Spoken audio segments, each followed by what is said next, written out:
Most welcome once again, students, in my YouTube channel. You are watching Economic Amazon. Hope you are enjoying. And today we are going to start a new chapter, chapter number 9 in microeconomics. Heading of the chapter is concept of revenue.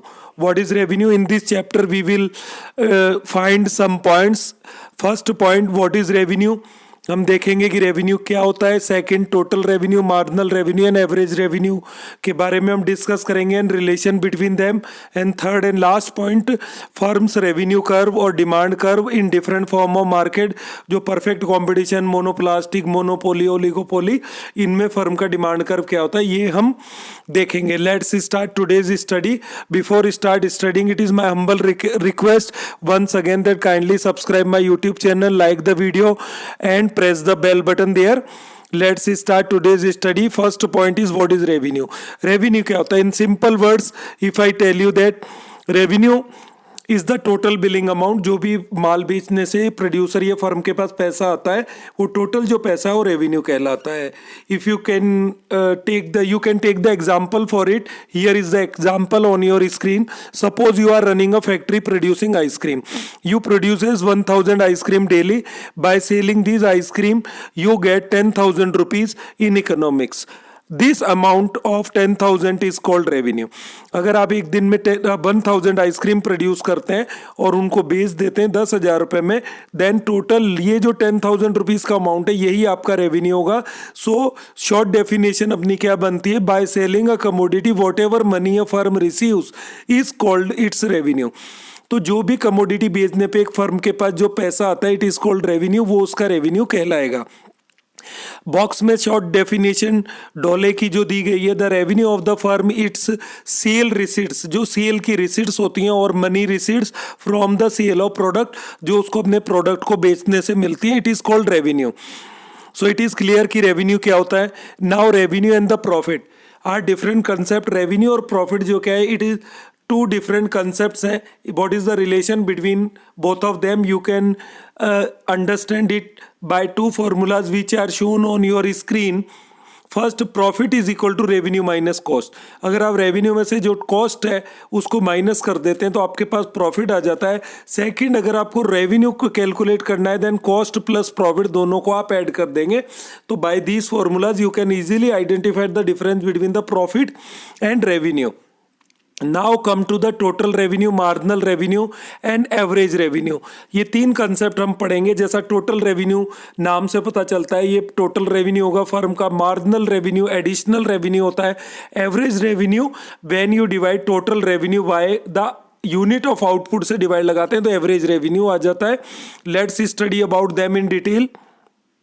In next page, first of all total revenue.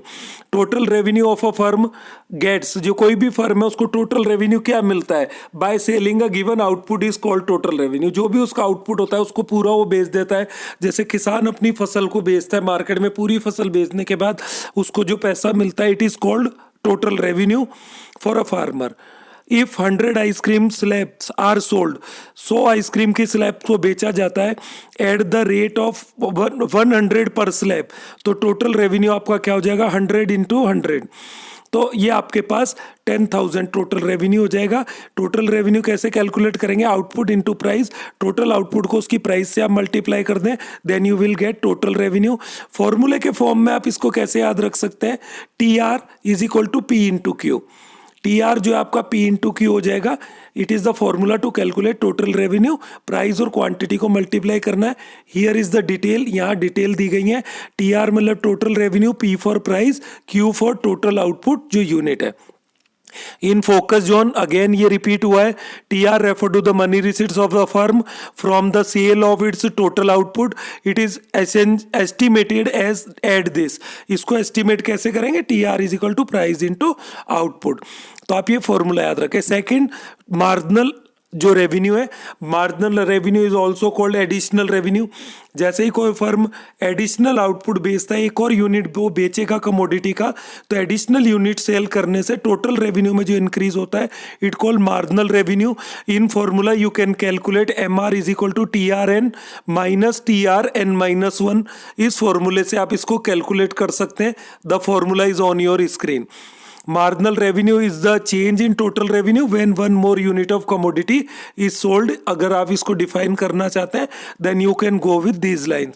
Detail is given here, TRN total revenue of n unit and TRN-1 total revenue of n-1 unit of output, और MR marginal unit आपके marginal revenue आपके पास हो जाएगा।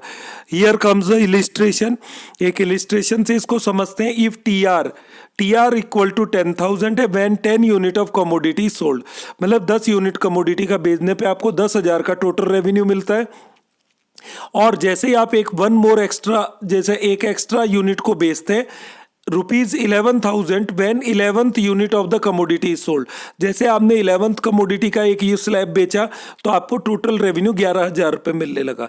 तो difference between 11,000 and 10,000 जो आएगा it is called marginal revenue. जैसे आप 11,000 में से 1,000 माइनस करेंगे तो आपके पास मार्जिनल रेवेन्यू आ जाएगा। यहाँ इसको कैलकुलेट करके दिखाया गया है। सो इन दिस केस जैसे ही 10 से 11 यूनिट पे जाते हैं तो मार्जिनल रेवेन्यू आपका 1,000 रुपीज आता है। So it is very easy to understand. A firm may not increase its output by 1 unit at a time, instead output may increase by several units at a time. Firm कई सारी units को एक साथ produce करके extra market में बेचती है, 1 bye 1 unit नहीं बेचेगा। इन सच सिचुएशन, ऐसी सिचुएशन में आप MR जो है मार्जिनल रेवेन्यू को कैसे कैलकुलेट करेंगे, is estimated by using the following equation. तो अगर एक एक करके यूनिट बेचा गया देन जो ऊपर फार्मूला है MR is equal to TRN minus TRN-1 वो लगेगा। बट एक साथ कई यूनिट एक्स्ट्रा प्रोड्यूस करके बेची गई हैं, then you can calculate marginal revenue by this formula, MR is equal to change in total revenue upon change in quantity sold। तो delta TR upon delta Q हो जाएगा आपके पास। डेल्टा मतलब change होता है। अब 10th यूनिट पे आपको 1,000 और 15 यूनिट पे 1,500 रुपीज मिलता है, मतलब 10 यूनिट बेचने पे आपको 1,000 रुपये मिलता है, और 15 यूनिट अगर कमोडिटी की बेचते हो तो 1,500 मिलता है। तो how will you calculate MR? Change in TR कितना हुआ है, 1,500 माइनस 1,000 तो 500 रुपये ऊपर आ जाएगा, 500 रुपीज। एंड नीचे आपके पास 10 to 15 यूनिट, 5 यूनिट का चेंज हुआ आउटपुट में, तो 500 divided by 5 it is equal to 100। तो इस तरीके से आप कैलकुलेट करेंगे। In which case when firm is producing more than 1 unit जो है उसको प्रोड्यूस करके बेचता है। So it is simple. Again focus zone में इसका रिवीजन दिया गया। You have 2 formula to calculate MR। First जब एक एक कमोडिटी करके आउटपुट होता है, और सेकंड वाला जब एक से ज्यादा कमोडिटी का आउटपुट होकर वो बेचा जाता है, then you can calculate MR by second equation. Now come to the next, average revenue.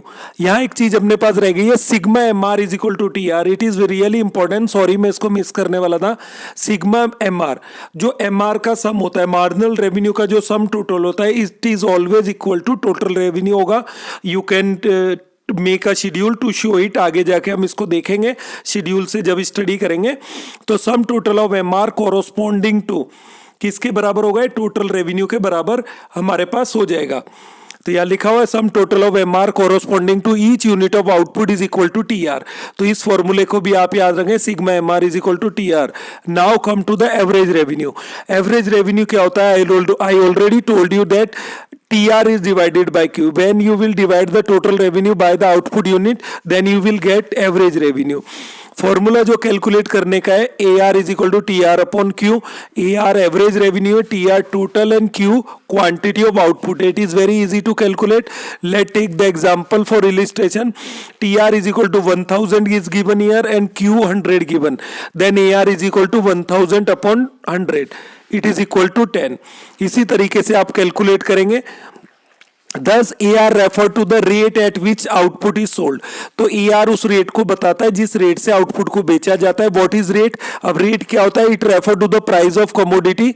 ये प्राइस ऑफ कमोडिटी होता है। Thus AR is nothing but price of the product. मतलब जब AR कांस्टेंट होता है, जब आपके पास प्राइस कांस्टेंट होता है तो AR आपके प्राइस के बराबर आएगा। तो AR is nothing, it is only a price. AR is equal to price होगा। किस तरीके से होगा, आप यू लिख सकते हैं AR is equal to price of the commodity. ठीक, now we will take a high order thinking question here. Show that AR is equal to price. अगर आपको ये शो करना है, प्रूव करना है कि AR जो है प्राइस के बराबर होता है, then how will you show it? आप इसको कैसे शो करेंगे? Let's see it. We know that AR is equal to TR upon Q. First equation हमें पता है. सेकंड जो अपने पास होता है TR is equal to P into Q होता है, ये भी हमने पढ़ा है. Now we will replace the value of TR. यहाँ पे आप TR की जगह TR का ये वाला वैल्यू जैसे ही पुट करते हैं P अपॉन Q हो जाता है इक्वेशन. तो Q से Q को हम कैंसिल कर देंगे तो AR इज इक्वल टू आपके पास P के इक्वल हो जाएगा. This is how we can prove AR is equal to आपके पास प्राइस हो जाती है. ये हम ऐसे प्रूव कर सकते हैं. So it is important question, exam में आ सकता है कि show that AR is equal to price. So आप इसको समझ लें. If you can ask your problem any time on in comment section. Comment करके आप अपनी प्रॉब्लम पूछ सकते हैं. You can contact me directly also. I will provide my WhatsApp number to you in this video. Let us be practical. अब एक practically schedule बना के इसको हम देख लेते हैं. Here comes the schedule on your screen. First of all first column जो है आपका आउटपुट का दिया गया है. आउटपुट यूनिट यहाँ हमने 1 to 5 लिया है. सेकंड जो कॉलम है आपका प्राइस मतलब AR, P is equal to AR है, मैंने अभी आपको बताया ना. थर्ड कॉलम आपका टोटल रेवेन्यू है. टोटल रेवेन्यू को आप कैसे कैलकुलेट कर सकते हैं भी आपने ऊपर सीखा था, प्राइस इंटू Q. और जब आप AR इंटू Q करेंगे, एवरेज रेवेन्यू को क्वांटिटी से मल्टीप्लाई करेंगे, then you will get the total revenue also. ऐसे भी कैलकुलेट किया जा सकता है. And the third column is marginal revenue TRN minus TRN minus 1. तो आपने यहाँ पे प्राइस लिया, प्राइस इज कांस्टेंट. ये इस केस में आपका एवरेज जो रेवेन्यू है इज कांस्टेंट है. और ऐसा कब होता है? जब कॉम्पिटिटिव फॉर्म ऑफ मार्केट होता है तो प्रोड्यूसर लोएस्ट प्रॉफिट पे काम करता है अपना मिनिमम प्रॉफिट में. That is why the product जो प्राइस होता है वो कांस्टेंट होता है. तो ये एग्जांपल आपका perfect competitive form of market का है. Here price is constant, AR is constant. तो 10-10 पे इसको लिया गया है. टोटल रेवेन्यू में 10-10 का डिफरेंस आएगा, 10, 20, 30, 40, 50. और MR जब आप कैलकुलेट करेंगे TRN माइनस TRN माइनस 1 से, देन ये भी आपके पास 10-10 आएगा बिकॉज प्राइस इज कांस्टेंट. तो इस केस में आपके पास अगर परफेक्ट कॉम्पिटिटिव मार्केट का है, प्राइस आपका कांस्टेंट है, AR कांस्टेंट है, तो AR is just equal to MR हो जाएगा. तो ये चीज हमारे यहाँ नोट करने वाली बात है. Now we will study about the different things. How can we calculate? First अपने पास आता है TR आप AR इंटू Q करके कैलकुलेट कर सकते हैं. डिफरेंट कमोडिटीज का जैसे ऊपर टेबल में कैलकुलेट किया गया. सेकंड AR कैलकुलेट करने के लिए TR अपॉन Q वाला फॉर्मूला आप लगाएंगे. तो AR आपका जो कैलकुलेट होगा TR अपॉन Q करेंगे तो आपके पास each and every time you will get the 10 because price is constant. Third MR calculation के लिए फॉर्मूला मैंने आपको पहले भी समझा दिया, TRN माइनस TRN माइनस 1 होगा. सो ये कंडीशन कब पॉसिबल है? When AR is constant. Also check, ये जब AR कांस्टेंट होगा तो MR और AR हमेशा बराबर आएंगे. What is the relationship? A few more relationship इनमें देखते हैं हम. तो you can work out a few more relationship from this table. Check one by one जो मैंने भी आपको समझाया. जो फर्स्ट आपके पास रिलेशन निकल के आता है, MR is simply an addition to TR, मतलब sigma MR is equal to TR होगा when one more unit of output is sold and produced. Second अपने पास केस आता है in case price is constant. अगर प्राइस कांस्टेंट है then MR is also constant, MR भी constant रहेगा और AR और MR की वैल्यू हमेशा अपने पास बराबर आएगी. थर्ड जो रिलेशन निकल के आता है, constant MR implies constant addition to TR. अगर MR कांस्टेंट रहेगा तो ये सेम एडिशन TR में होता जाएगा, मतलब कांस्टेंट एडिशन होगा तो TR 10, 20, 30, 40, 50 इस तरीके से बढ़ता जाएगा because price and AR is constant. और ऐसा कब होता है? जब perfect competitive form of market होता है. This implies that TR will increases at constant rate. तो इस कंडीशन में TR एक कांस्टेंट रेट से बढ़ेगा और इसका जो कर्व होगा वो ओरिजिन से शूट आउट होकर सीधा ऊपर की तरफ जाएगा, which shows the constant TR. और AR और MR के लिए जब कर्व बनाएंगे it is just parallel to OX axis होगा because AR and MR is constant, दोनों के दोनों कांस्टेंट है. Let's come to the next page. Diagrammatic illustration. AR MR TR तीनों का आप एक डायग्रामेटिक इलिस्ट्रेशन देखते हैं. Then we will describe it. Let's see the diagram. Now the diagram is on your screen. Diagram आपके screen पे. First TR as I told you T R जो curve है ओरिजिन से शूट आउट होगा और ये सीधा ऊपर की तरफ जाएगा बिकॉज ये कांस्टेंट रेट से बढ़ता है। ई आर और एम आर का जो कर्व है ओ एक्स एक्सिस के पैरेलल होगा बिकॉज दे आर कांस्टेंट, ये दोनों के दोनों कांस्टेंट है तो ये एक कांस्टेंट रेट से पैरेलल होंगे ओ एक्स एक्सिस पे और टी आर कॉन्स्टेंटली ऊपर की तरफ जाएगा। So this is the diagram. इनके नीचे जो डायग्राम में कुछ पॉइंट्स दिए गए इनको देख लेते हैं ध्यान से, जो ग्रीन बॉक्स में दिया गया। फर्स्ट है कांस्टेंट जो प्राइस है means T R increases at constant rate, मतलब प्राइस कांस्टेंट होने का मतलब होता है कि टी आर कांस्टेंट रेट से बढ़ेगा। सेकंड पॉइंट है both A R and M R indicated by a horizontal straight line, इनको हॉरिजेंटल स्ट्रेट लाइन से बताया जाएगा क्योंकि कांस्टेंट है जो कि ओ एक्स एक्सिस के पैरेलल होगा। It is the description of the diagram. अब यहां अगर आप देखते हैं ये ओ एल एस पी जो एरिया आपको यहां बताया गया है it is equal to the, ये जो एरिया होगा ये टोटल रेवेन्यू के बराबर हो जाएगा ओ एल एस पी का। इसको कैलकुलेट कैसे करेंगे फिगर 2 में, टी आर जो है टोटल जो अपने पास रेवेन्यू आता है O L is equal to O P के बराबर होगा, या फिर ये एरिया हो ओ एल एस पी। तो ओ एल और ओ पी आपके पास डायग्राम में कहाँ है, आप इसको देखें, ये आपके पास ओ एल है, ये ओ पी, इन दोनों का मल्टीप्लाई आपके पास टोटल रेवेन्यू के बराबर होगा। और यहाँ पे आपके पास एक बॉक्स है तो इसका लेंथ इंटू ब्रेथ इसका एरिया होगा, तो total revenue O L S P के एरिया के इक्वल आएगा। नेक्स्ट सिग्मा जो एम आर है it is equal to T R, it mean जो एम आर का जो सिग्मा होगा टोटल सम टोटल ऑफ जो एम आर है मार्जिनल रेवेन्यू का वो आपके टोटल रेवेन्यू के बराबर होगा और वो भी ओ एल एस पी के एरिया के इक्वल होगा। तो ये दोनों जो कैलकुलेशन है आपको ध्यान रखना है, बड़े ध्यान से समझना है, अदरवाइज ये टॉपिक जो है कॉम्प्लिकेटेड हो जाता है। Next what happen if A R is not constant, अगर ए आर कांस्टेंट नहीं होता है तो क्या होगा। In some condition in the form of जो मार्केट है मोनोप्लास्टिक या मोनोपोली जो होता है इनमें प्राइस एक्चुअली कांस्टेंट नहीं होता है। If you are going to sell more and more commodities, ज़्यादा यूनिट सेल करते हैं तो some time you have to reduce your price. Market में देखा होगा जैसे आप किसी से प्राइस पूछते हैं, उसने कहा 10 रुपये किलो, तो अगर आपने बोला भैया 5 किलो ले तो कहता है फिर मैं 9 रुपये किलो लगा लूंगा, तो प्राइस ऐसे रिड्यूस हो जाता है जहाँ perfect competitive form of market नहीं होगा। तो यहाँ प्राइस अगर स्टेबल नहीं होगा तो A R M R equal नहीं होंगे। उस कंडीशन में क्या होगा, इस कंडीशन को स्टडी करके देखते हैं। Under monopoly and monopolistic competition price tend to decrease, price धीरे धीरे कम होने लगता है as more and more output is sold. As output increases in such situation we will have a table like the following, table number 2 जैसा एक table हमारे पास बन के आता है। Now the table is on your screen. First column जो है it is related to output unit, तो यहाँ 1 to 4 यूनिट आउटपुट हमने लिया है। सेकंड प्राइस आपके पास है, price is equal to E R है। अब आप प्राइस यहाँ देख रहे हैं, फर्स्ट यूनिट जब बेचा जाता है तो इसको 10 रुपये पे बेचा जाता है, 10 रुपीज, देन 9.5, 9 एंड 8.5। तो आपके पास जो प्राइस है ई आर कंटिन्यूसली डिक्रीज हो रहा है।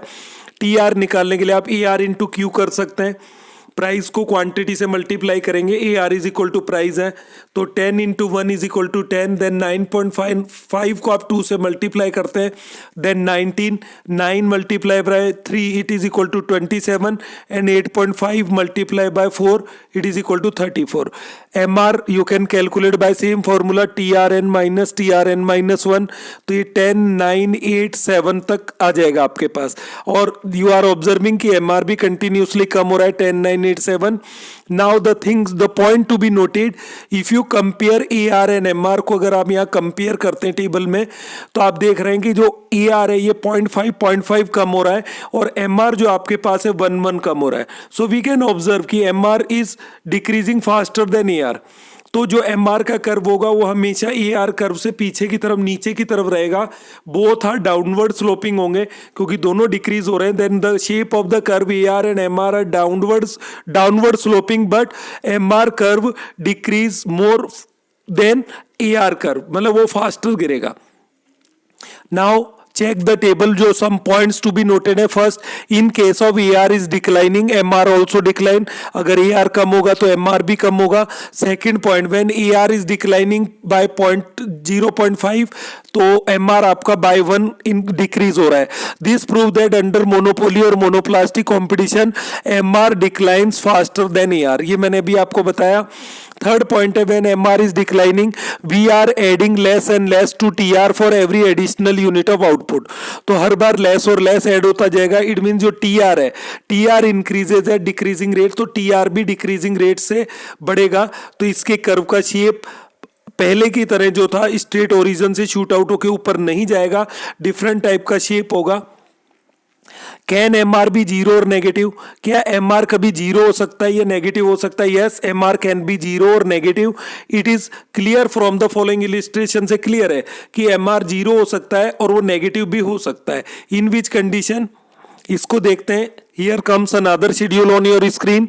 एवरेज प्राइस जो ईआर आपको दिया गया है, मतलब प्राइस सेकंड आउटपुट यूनिट को सेकंड नंबर पे लिया गया है इस time. Third total revenue, then marginal revenue.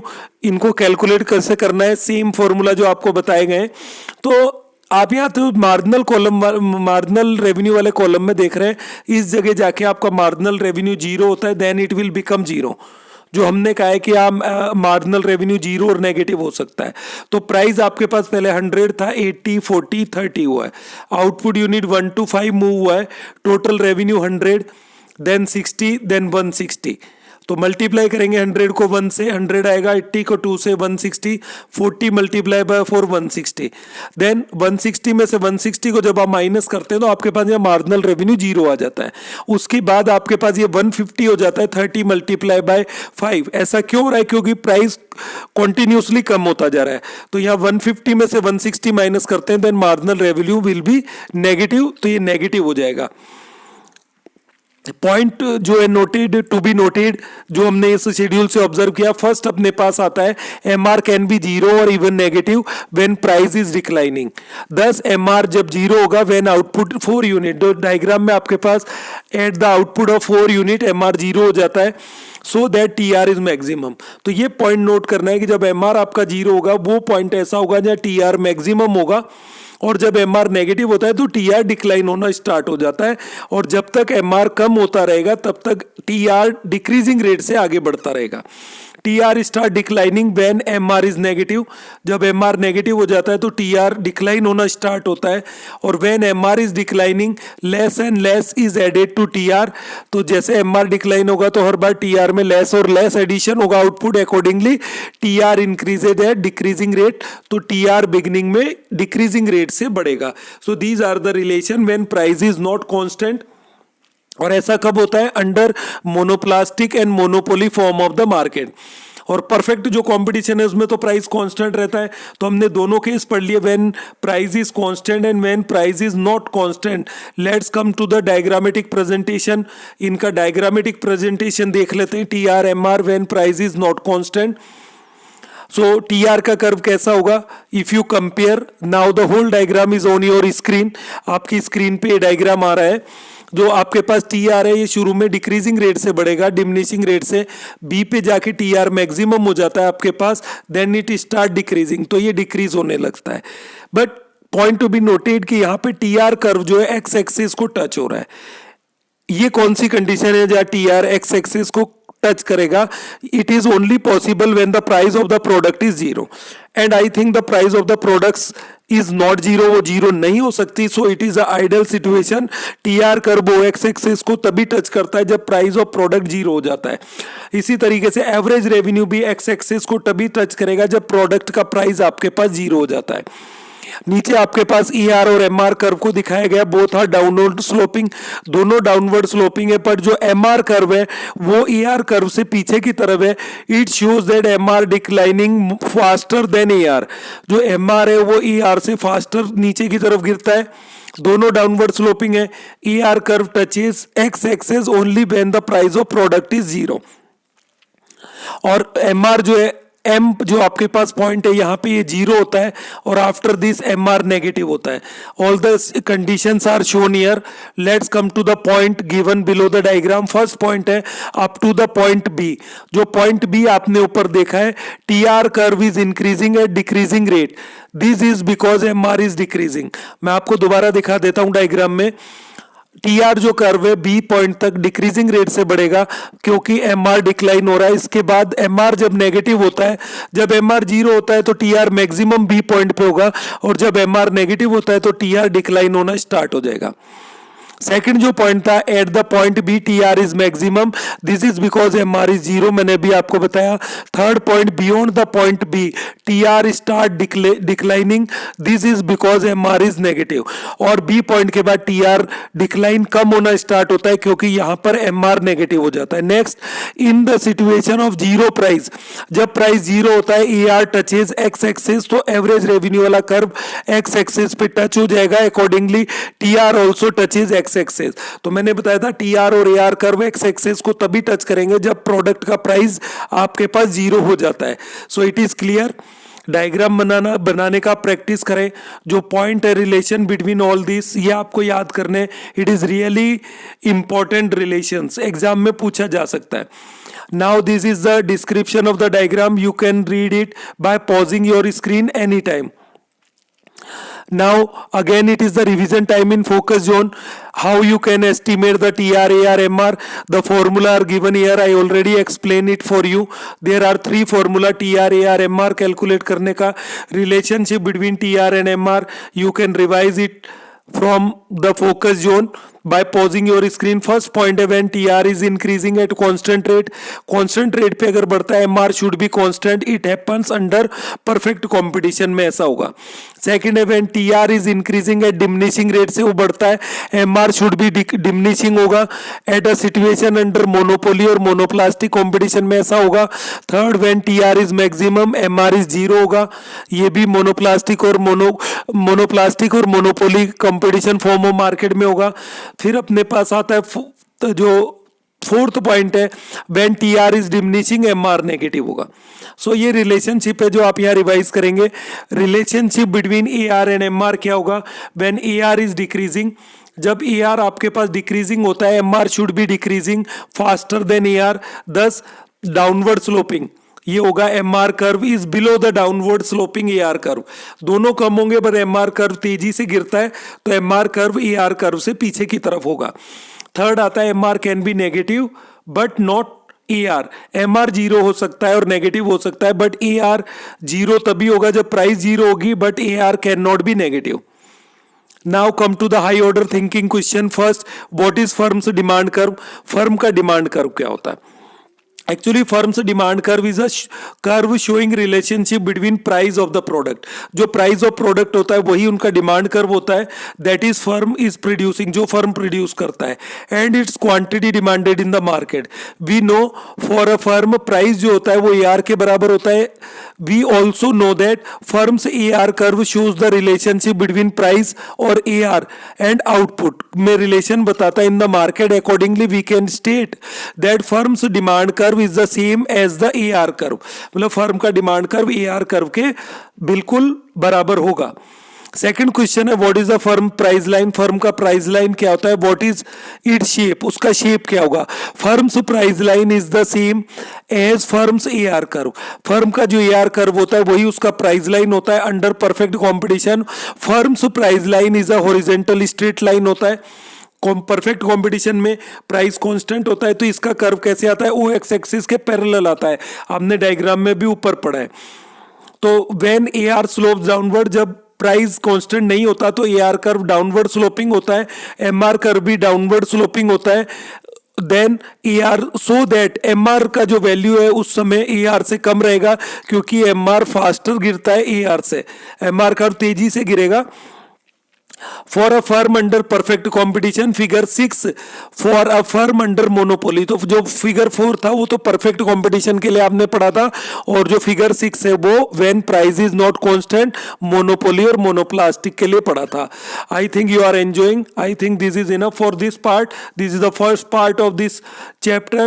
We will cover whole the chapter in second part of the video. I hope you are excited about second part. I will release the second part of this chapter as soon as possible. In that part we will study about the firm's revenue curve in different forms of the market. Till then, bye bye, see you. Okay, thanks to watching me.